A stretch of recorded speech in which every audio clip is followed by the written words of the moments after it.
आता है। कभी कभी ऐसा अवसर मिला तब लगता है कितनी रुचि से किसी की निंदा की जाती है, कितनी रुचि से बात की जाती, और बार बार उनको हटा के भगवत वार्ता करो, चुप रहो, सुनो। वो ऐसा उनको इतना सुख मिलता है मानो उनको चक्रवर्ती सम्राट पद पे अभिषेक मिल जाएगा इस बात से। देखो, अपने परमार्थ मार्ग के साधक हैं, अपनी कोई निंदा करे तो उसकी भी हमें निंदा नहीं करनी, उसके द्वारा जो हृदय में जलन होती चुपचाप सह लेना है, पर किसी की निंदा नहीं करना।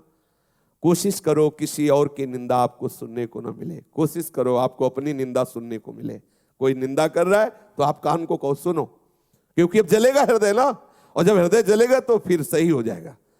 अगर अपनी निंदा हो रही तो कान में अंगुली मत डालना, जरूर सुनना, लेकिन जब किसी की निंदा होने लगे तो कान में अंगुली डाल लेना।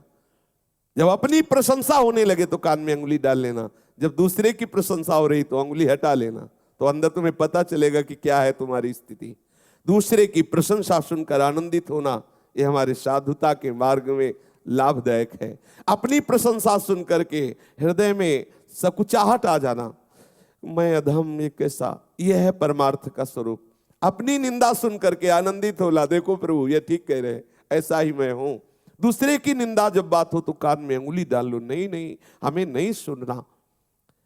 बोलना तो है ही नहीं किसी के विषय में, पर चर्चा ही हमें दोष से युक्त कर देती है। भगवत चर्चा छूटी, जहां किसी की चर्चा तहां कोई न कोई अपराध बन जाएगा, वाणी का अपराध बन जाएगा, हम निंदा कर बैठेंगे। ये दूसरे की बातें देखी सुनी चुगली करना है, बिल्कुल ठीक नहीं है। एक दूसरे के विषय में वार्ता करना परमार्थ के हानि की बात है। जब एक दूसरे मिले तो बोधयंता परस्परम, भगवत चर्चा करें। श्री स्वामिनी जी के रूप गुण का, उनकी लीला का, उनके हास परिहास का वर्णन करके हम अपने मन को निर्मल करें, आह्लादित करें। ये चुगली करना ठीक नहीं है। शास्त्र आदेश करता है कि ये जो चुगली करने का स्वभाव, इसे छोड़ो, क्योंकि इसके छोड़ने से आपका हृदय निर्मल होगा। ये वो सद्गुण हैं जो भगवान को अधीन कर लेते हैं। हमें किसी के विषय में नहीं बोलना, यहां तक कि अपने को सता रहा हो तो धर्म कहता है कि उसका भी परिचय मत बताओ। ये बड़ा सूक्ष्म विषय धर्म का है। जब धर्म स्वरूप बैल को जब परीक्षित जी ने देखा कि उसके चरण टूट गए हैं, तीनों एक चरण से चल रहा है और एक पुरुष प्रहार भी कर रहा है, पूछा बैल से जो धर्म रूप में था कि आपको दंड कौन दे रहा है? तो बोले इसका ठीक निर्णय नहीं किया जा सकता कि कौन दंड दे रहा है।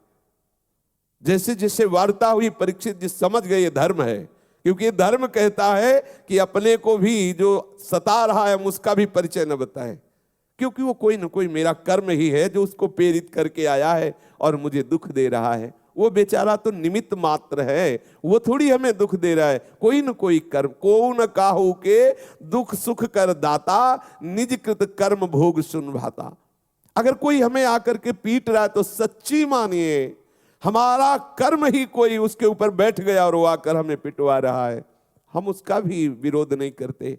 यही तो साधुता है। इन्हीं सद्गुणों से तो प्रभु रीझ जाते, प्रभु प्रसन्न हो जाते हैं। हमें ये बात धारण करनी हृदय में। प्रभु के मार्ग में चलने का आपका उद्देश्य है तो आप चुगली करना छोड़ दीजिए।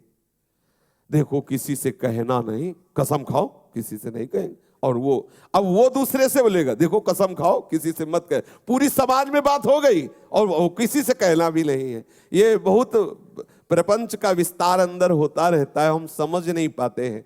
अच्छा, बात जैसे हमने सुनी या देखी ना, तो गरिष्ठ भोजन पालो तो उसके पचने के लिए, जैसे पाचन शक्ति बढ़ाने वाली ऐसे पदार्थ है कि पालो तो पच जाएगा।